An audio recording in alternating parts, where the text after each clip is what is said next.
Merdeka, di mana ada Permendikbudristek nomor 21 tahun 2022 tentang standar penilaian yang sudah diberlakukan untuk semua sekolah ya, baik itu yang melaksanakan kurikulum Merdeka, kemudian kurikulum 2013 ataupun kurikulum kondisi khusus.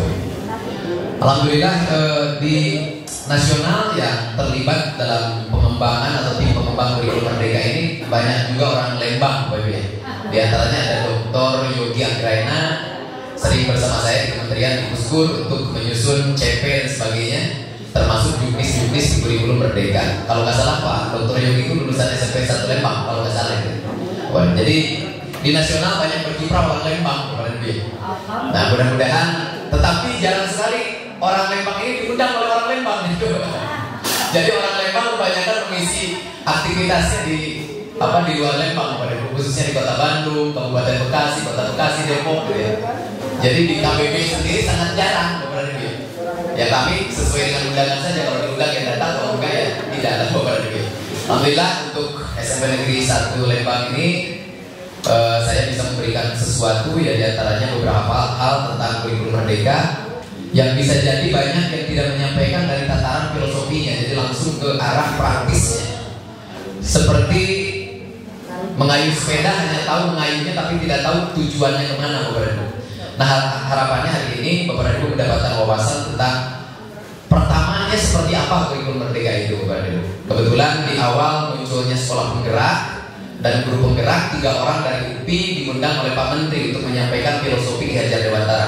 Salah satunya adalah saya bersama Pak Dr. Tatang, kemudian Ki siapa yang ada di Taman Siswa, Bapak Ibu Yogyakarta, dan kami sampaikan tentang filosofi Ki Hajar Dewantara. Kebetulan disertasi saya adalah tentang filosofi Ki Hajar Dewantara. Tertangkap oleh Pak Menteri bersama rekan-rekan dan dianggap ini relevan dengan tuntutan dunia saat ini. Maka ternyata setelah itu baru muncul sekolah penggerak, guru penggerak, bahkan sekolah kurikulum Merdeka ini filosofi yang dipakai adalah filosofi Ki Hajar Dewantara yang nanti akan saya paparkan kepada Anda. Saya lahir di Cibodas, kemudian itu saya sekolah di SD Cibodas 3, Cibodas 3 di daerah Desa Sunterjaya, kepada rumah saya di atas gunung di Kampung Pasir Angling. Nanti kalau ada yang main di sana, saya lahir di Pasir Angling di atasnya. Saya pernah ke sana. Ya pernah ke sana ya. Daerah dingin, daerah gunung, Bapak Ibu. Nah, baik Bapak Ibu ya. Beberapa hal yang akan kita samakan persepsi. Pertama adalah tataran filosofi terlebih dahulu. Bahwa ide dari kurikulum Merdeka bukan mengubah kurikulum idenya. Idenya menyempurnakan. Karena tidak ada yang sempurna, selalu ada ruang untuk diberikan kritik supaya lebih sempurna, Bapak Ibu. Nah, apa yang disempurnakan? Nah, ini yang akan saya paparkan terlebih dahulu. Sekali lagi, ide dari kurikulum Merdeka adalah menyempurnakan dan menyederhanakan kurikulum. Jadi bukan mengubah, bukan. Karena di kurikulum Merdeka itu menggunakan asas trikon dari Ki Hajar Dewantara, continuitet, convergentie, konsentrisitet. Melanjutkan yang sudah bagus di masa lalu. Ketika baju itu masih nyaman untuk kita pakai, maka akan tetap kita pakai. Kecuali baju itu sudah menimbulkan penyakit, tidak nyaman untuk kita pakai, maka akan kita tanggalkan. Jadi kalau yang lama masih bagus untuk kita terapkan, maka akan tetap kita lanjutkan. Ini filosofi Ki Hajar Dewantara. Dan itu dipakai di kurikulum Merdeka. Continue, lanjutkan yang bagus di masa lalu. Bahkan ajarkan kesuksesan masa lalu. Berarti sejarah penting. Makanya sejarah ini di SMA saja menjadi mata pelajaran wajib, Bapak Ibu. Ya, sejarah dan sebagainya itu penting untuk disampaikan tentang kesuksesan di masa lalu itu. Pak Menteri sering menyampaikan bahwa kita itu zamannya menatap ke depan gitu. Tapi di sisi lain ternyata di dalam juknis, dalam permen disampaikan ajarkan kesuksesan masa lalu. Jadi sejarah itu menjadi penting, Bapak Ibu. Nah, di zaman kurikulum 75 itu ada TIU TIK. Tujuan instruksional umum, tujuan instruksional khusus ya. Nah, sekarang muncul teorinya dari Grand Hijin tentang understanding by design. Tidak mungkin anak 6 tahun ke depan bisa sepak bola kalau setiap hari tidak dibawa main bola. Tidak mungkin anak bisa berprofil belajar Pancasila 6 tahun ke depan kalau setiap harinya tidak dibawa berprofil belajar Pancasila.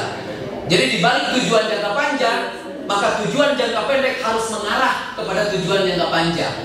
Jadi harian itu harus menjadi potongan-potongan menuju jangka panjang itu. Nah, ini di Grand Hijin disampaikan demikian. Nah, muncullah di kurikulum Merdeka mempertahankan yang lama, yaitu TIU TIK. TIU dikenal dengan TP, TIK dikenal dengan ITP. TP adalah tujuan pembelajaran untuk ATP atau silabus. ITP adalah indikator tujuan pembelajaran. Itu untuk RPP nantinya. Jadi satu untuk silabus, satu untuk RPP. Karena RPP harian.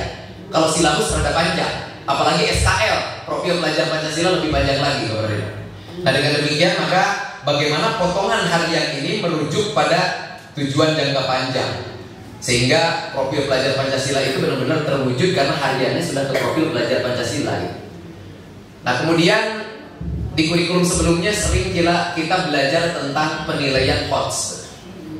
Penilaiannya HOTS tapi diajarnya enggak HOTS. Nah ini yang ditentang oleh Grahamidjit. Kata Grahamidjit tidak mungkin anak bisa menyelesaikan soal HOTS kalau belajarnya enggak HOTS gitu. Tapi di Indonesia yang dipelajari adalah apa? Menyusun soal HOTS, mengembangkan soal HOTS. Dari dulu itu soal HOTS terus, ayo belajar enggak HOTS. Ini ditentang oleh Grahamidjit. Tidak mungkin anak bisa mengerjakan soal yang HOTS kalau setiap hari tidak belajar HOTS. Maka yang benar itu belajar HOTS dulu. Setelah belajarnya HOTS, baru penilaiannya yang HOTS gitu, Bapak Ibu. Nah ini dari teorinya Understanding by Design, Backward Design dari Grahamidjit, McTighe, seperti itu Bapak Ibu. Nah berarti kurikulum masa lalu 75 masih tetap ada di kurikulum Merdeka. TP, ITP, TIU, TIK masih ada. Kemudian kurikulum 2004 berbasis kompetensi. Kurikulum Merdeka juga berbasis kompetensi. Namanya CP. Nah kenapa KD diganti CP? Nanti kita akan sama-sama jelaskan supaya Bapak dan Ibu memahami mendalam tentang kurikulum Merdeka. Tidak menganggap bahwa kurikulum Merdeka hanya mengganti-ganti istilah. Tidak, semuanya ada asbabun nuzulnya untuk kita sama-sama pahami. Biasanya benci itu karena kita tidak tahu. Banyak orang yang menganggap wah kurikulum Merdeka semakin ribet karena tidak tahu, tidak paham. Kalau tidak tahu pasti tidak paham.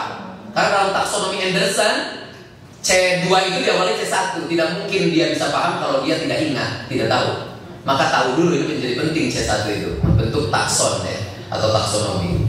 Nah jadi pada kesempatan ini nanti akan kita sampaikan kenapa KD disempurnakan menjadi CP gitu. Jadi kurikulum Merdeka masih menggunakan kompetensi karena basisnya kompetensi, namanya CP. Jadi kurikulum Merdeka ini melanjutkan yang sudah baik di kurikulum 2004, continuity. Berikutnya adalah kurikulum Merdeka melanjutkan yang sudah baik di kurikulum 2006. Pembelajaran berdiferensiasi, berarti sekolah juga diferensiat. Tidak ada sekolah yang sama, maka sekolah punya konteks. Dengan konteks maka sekolah harus punya kurikulum yang kontekstual. Namanya kurikulum tingkat satuan pendidikan. Itu adanya di kurikulum 2006. Dan di kurikulum Merdeka ini ada KOSP sama. Kurikulum operasional satuan pendidikan. Berarti kurikulum Merdeka melanjutkan yang sudah bagus di kurikulum 2006. Kurikulum 2013 banyak sekali yang bagus dan tetap dipertahankan. Tapi banyak juga yang kurang sempurna yang harus disempurnakan. Sehingga ide dari kurikulum Merdeka adalah apa? Menyempurnakan yang pertama. Kalau menyempurnakan berarti ada yang disempurnakan. Nah hari ini akan kita bedah apa yang disempurnakan oleh kurikulum Merdeka dari kurikulum sebelumnya. Tadi baru continue ya. Yang kedua konvergensi. Di luar sana sudah banyak hal yang bagus. Bahkan Rasulullah menyarankan untuk kita belajar sampai ke negeri Cina. Artinya apa? Kita belajar dari luar, jangan hanya kita lihat dalamnya saja. Maka Finlandia ada yang bagus di Finlandia untuk kita tiru, di Cina ada yang bagus untuk kita tiru, di Jepang ada yang bagus untuk kita tiru. Yuk kita ambil yang bagus-bagusnya. Ini namanya konvergensi dari Ki Hajar Dewantara. Trikon, continuity konvergensi. Tapi tidak lantas mengambil yang banyak dari luar, menghilangkan jati diri. Maka harus tetap konsentrisitas. Jadi Finlandia diambil, Korea diambil, Cina diambil, Indonesia jangan sampai kelak setengah Korea, setengah Finlandia, setengah Cina gitu. Jadi kelak dengan mengambil banyak dari luar, Indonesia harus tetap Indonesia. Maka bagaimana kita tidak kehilangan jati diri? Karena anak itik bisa berenang oleh induknya itik, tidak mungkin anak itik bisa berenang oleh induknya ayam. Yang bisa mendidik bangsa kita adalah golongan dari bangsa kita sendiri. Orang lain hanya bisa mengajar, tak akan bisa mendidik. Karena dalam pendidikan selalu ada budaya, dan kita punya budaya. Dari dulu Kementerian Pendidikan dan Kebudayaan. Karena dalam pendidikan ada budaya. Kalau budaya hilang tidak akan ada konten pendidikan. Bahkan pendidikan adalah mempertahankan supaya manusia itu bisa hidup di zamannya dan menjadi manusia yang berbudaya. Selalu ada nilai-nilai budaya. Kemudian nasi goreng bisa dibuat di mana saja. Di Jerman ada nasi goreng, di Finlandia ada nasi goreng, di Korea ada nasi goreng. Nasi goreng tercinta dan terenak buatan bangsa kita sendiri kan. Ini filosofi Ki Hajar Dewantara. Jadi dibalik mengambil banyak dari luar, kita harus tetap punya filter untuk menyaring filsafat luar supaya kelak Indonesia memiliki jati diri. Yaitu apa? Indonesia yang hebat dengan jati dirinya, dengan garis-garis budayanya gitu Bapak Ibu. Nah sehingga baru di kurikulum Merdeka kita punya filter filosofi, sehingga kalau ada yang mau masuk filsafat barat merambah kurikulum kita, disaring dulu Bapak Ibu. Jadi tidak langsung masuk, tapi disaring. Yang bagus masuk, yang kurang tertolak. Nah ini baru kali ini Bapak Ibu. Karena baru kali ini buku Ki Hajar Dewantara tulisannya sudah dibukukan. Dulu masih mushaf, masih tercecer. Sekarang menjadi satu buku. Buku 1 pendidikan 800 halaman, buku 2 kebudayaan 400 halaman, buku 3 demokrasi. Itu tulisan asli yang dibaca pertama kali oleh tim pengembang kurikulum Finlandia. Indonesia tidak membaca itu, tim pengembang kurikulumnya dulu. Termasuk banyak guru yang tidak membaca tulisan karukunnya. Sementara Finlandia disuruh baca. Diterapkanlah dalam kurikulumnya, jadi negara nomor 1 pendidikan di dunia. Kita cucu cicitnya tidak ada yang membacanya. Berarti kita durhaka terhadap nenek moyang tercinta. Kalau durhaka dekat dengan dosa besar, yang ada kutukan. Jadi ranking kita di internasional selalu nomor 70, 69. Ya kita dikutuk ya. Kenapa dikutuk? Kita durhaka. Kakolot sorangan. Bukan hanya Ki Hajar Dewantara, Buya Hamka, Ahmad Dahlan, Kiai Haji Zamzam, Ahmad Yunus, ya, kemudian Hasan Bandung, Hasan Bangil, pendiri Persis ya. Kemudian Ahmad Dahlan, Muhammadiyah, Ki Hajar Dewantara, Taman Siswa, Buya Hamka, itu kan sosok-sosok yang hebat. Tapi tidak banyak yang membeda itu, Bapak Ibu. Bahkan di buku-buku mahasiswa kebanyakan karya-karya barat semuanya. Brunner, Piaget, dan sebagainya. Tidak ada yang membawa Ki Hajar Dewantara, Ahmad Dahlan, Buya Hamka. Berarti kita durhaka ke kolot sorangan, termasuk dosen-dosennya ya. Nah sekarang di kurikulum Merdeka kembali yuk ke kolot sendiri, yang sudah lama tahu tentang seperti apa Indonesia sebenarnya, supaya kita tidak dikutuk Bapak Ibu ya, durhaka ke orang tua. Nah baru kali ini dibukukan dan banyak yang sudah membacanya Bapak Ibu ya. Nah kalau begitu apa? Kurikulum Merdeka menyempurnakan dari kurikulum yang lama Bapak Ibu. Apa yang disempurnakan? Satu yang disempurnakan oleh kurikulum Merdeka adalah filosofi disempurnakan. Filosofinya disempurnakan. Filosofi tentang apa? Tentang manusia yang kita didik. Yang kita didik adalah anak, dan anak ini adalah manusia. Maka guru sebelum mengajar harus paham tentang filsafat manusia, supaya Bapak dan Ibu memanusiakan, bukan merobotkan.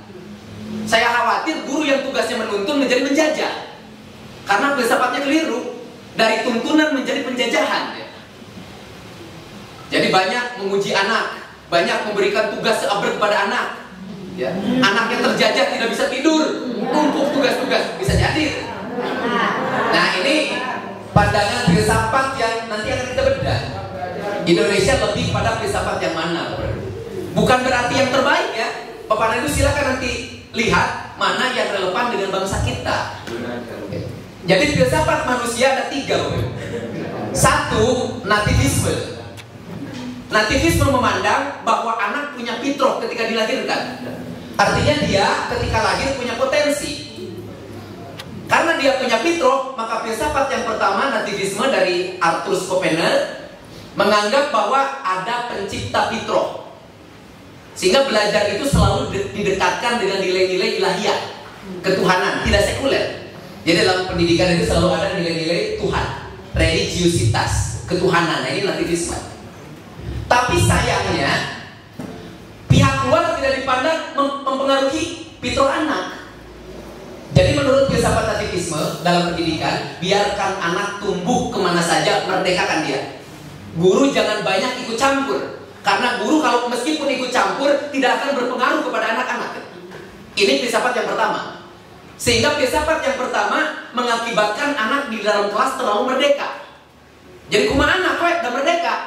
Gurunya menjadi negative thinking, menjadi pesimis bahwa usahanya akan mengubah siswa. Karena dalam filsafat yang pertama, usaha pihak eksternal yaitu siapa? Guru pendidik tidak akan berpengaruh apa-apa terhadap perkembangan anak. Jadi anak akan tetap begitu. Jadi dia dibiarkan saja dia akan jadi jelma, itu tak. Ini filsafat nativisme, Bapak. Akibatnya guru menjadi negatif thinking, pesimis bahwa usahanya akan mengubah perilaku anak, sikap, pengetahuan, keterampilan. Ini filsafat Arthur Schopenhauer, filsuf dari Jerman, Bapak Ibu. Jadi apa? Anak terlalu merdeka dan guru menjadi pesimis. Maka filsafat ini disebut dengan filsafat pesimisme pedagogis. Jadi sangat pesimis gurunya.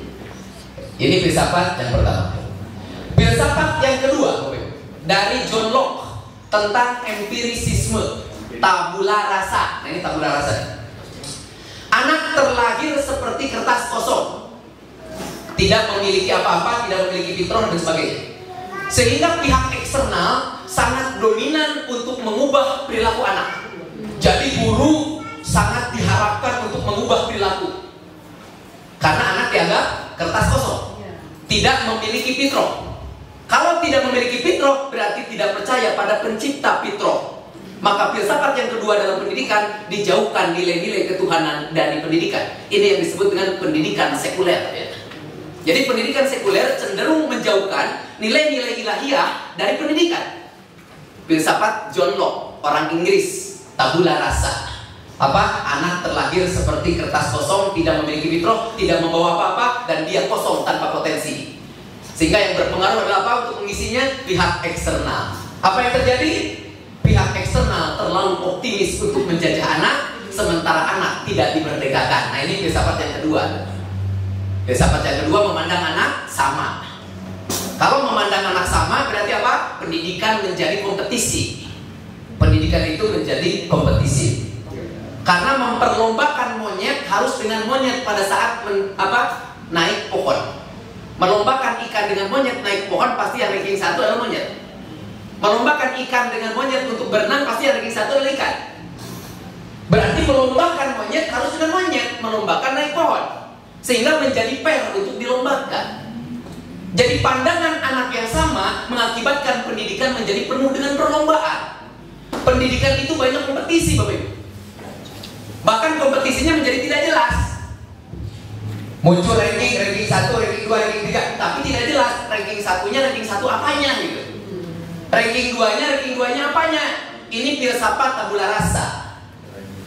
Apa filsafat tabula rasa? Anak lahir dibandingkan dengan anak yang lain.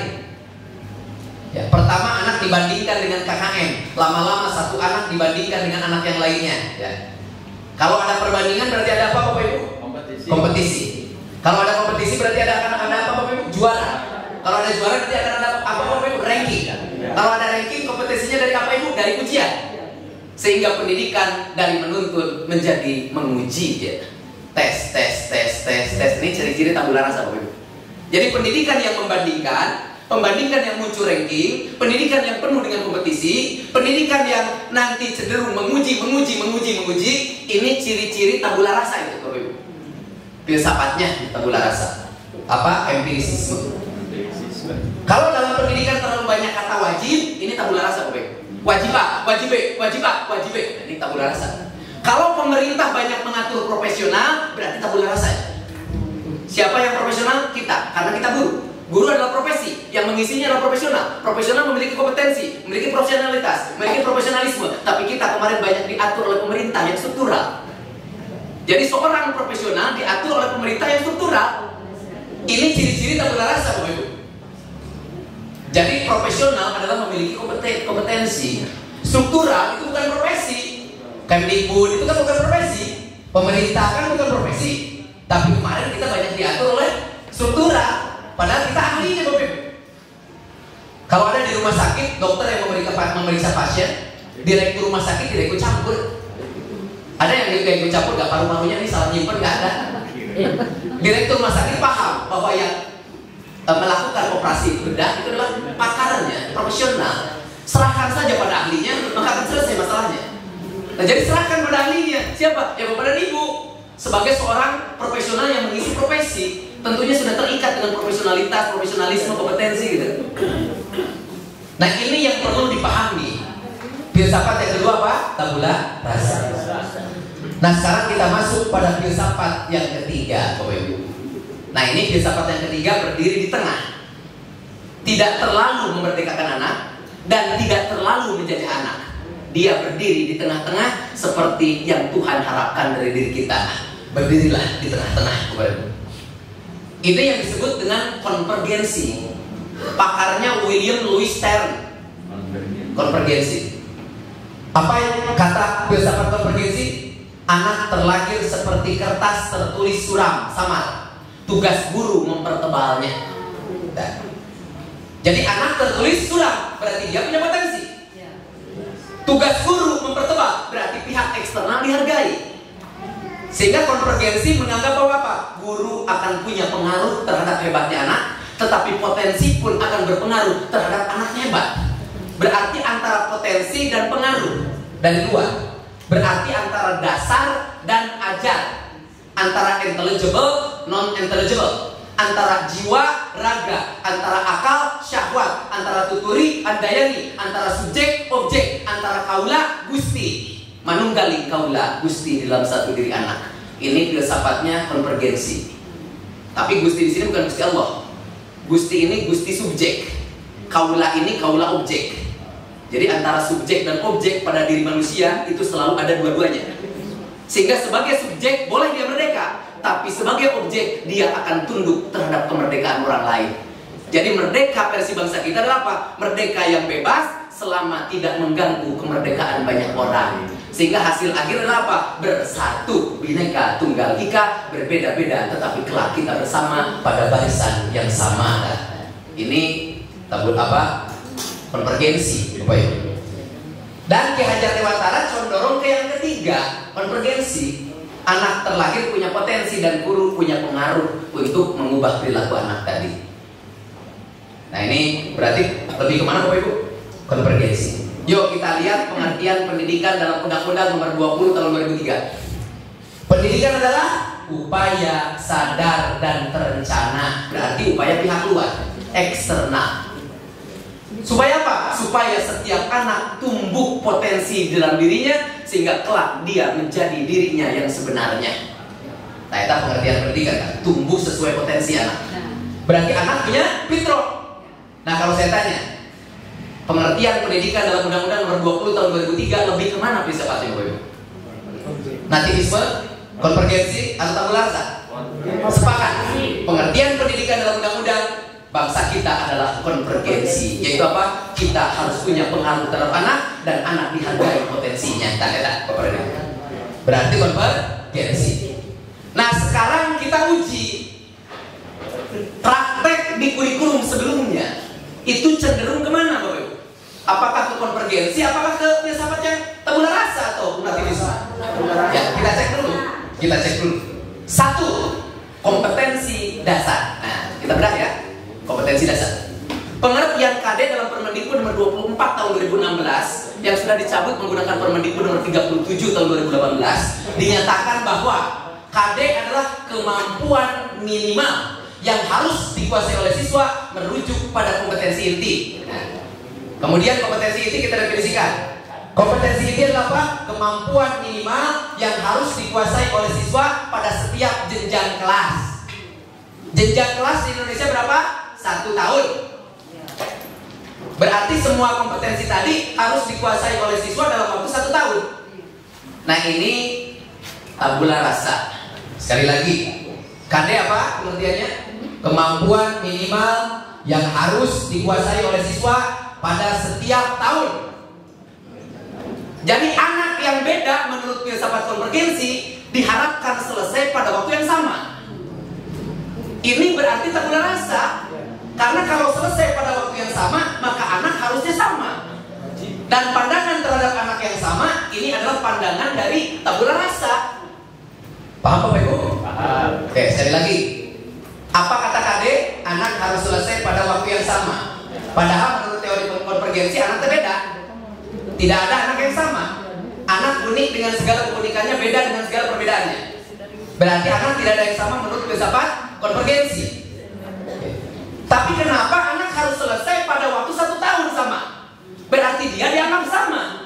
Dia dianggap sama berarti filsafatnya cenderung ke tabula rasa. Berarti ada yang tojaiyah antara payung konvergensi dengan praktek tabula rasa. berarti ini tidak sempurna. Disinilah titik untuk kita sempurnakan.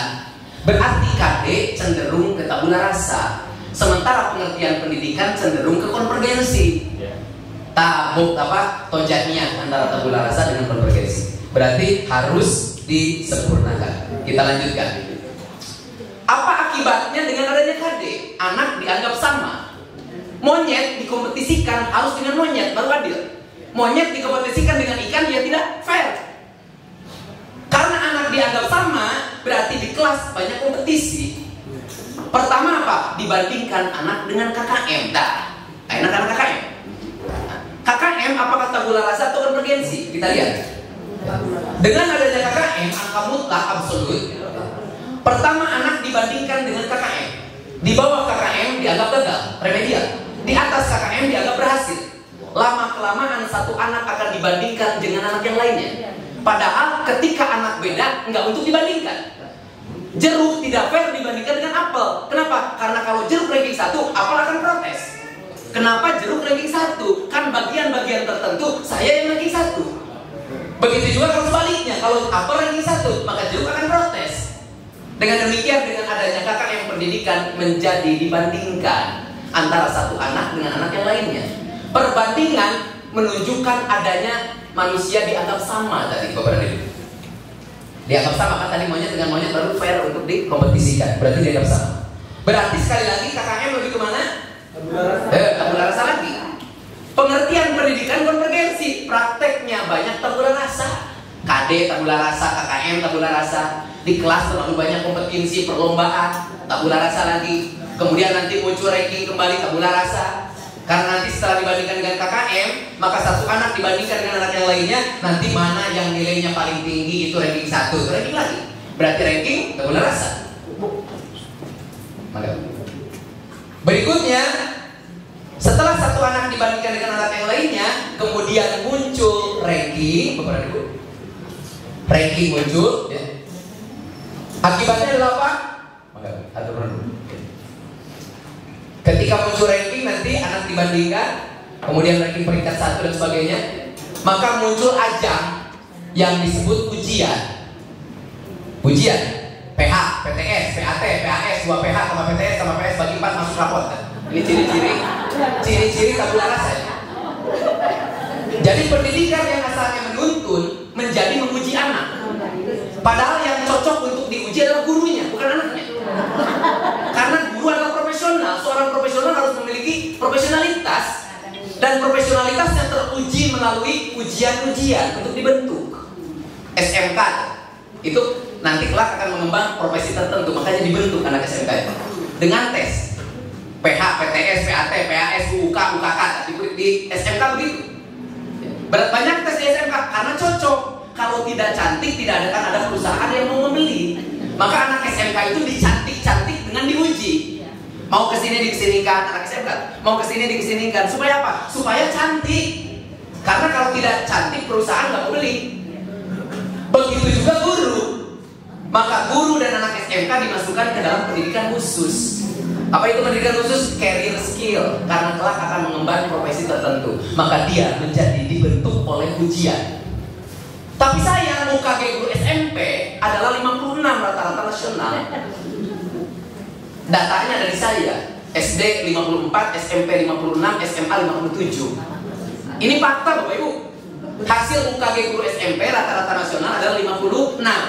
Berapa KKM anak SMP ketika itu? 75. Anak guru 75, gurunya 56. Ini yang jadi perbincangan Bapak Ibu. Padahal anak ditumbuhkan, guru dibentuk. Guru akan mengemban profesi, anak tidak akan tahu dia akan jadi apa. Kata saya jadi apa? Tugas guru menuntun saja. Kelak dia jadi apa, akan bisanya kapan, di luar kemampuan guru. Kenapa? Karena guru kan dukun. Guru bukan paranormal. Tugasnya hanya menuntun. Dia tidak akan tahu anak ini akan jadi apa kelak. Karena guru bukan paranormal. Jadi berikan saja tuntunan yang terbaik. Optimislah kepada anak, kelak dia akan menjadi dirinya. Nggak tahu jadi apa. Karena tidak akan tahu jadi apa, tumbuhkan saja biji itu kemanapun dia tumbuh. maka kelak dia akan menjadi dirinya. Yang terpenting kita memberikan intervensi supaya ketika dia berbahaya untuk dirinya, kita selamatkan untuk dia berada pada jalan keselamatan gitu. Tugas tuntunan itu. Nah, ini kalau begitu adanya banyak tes,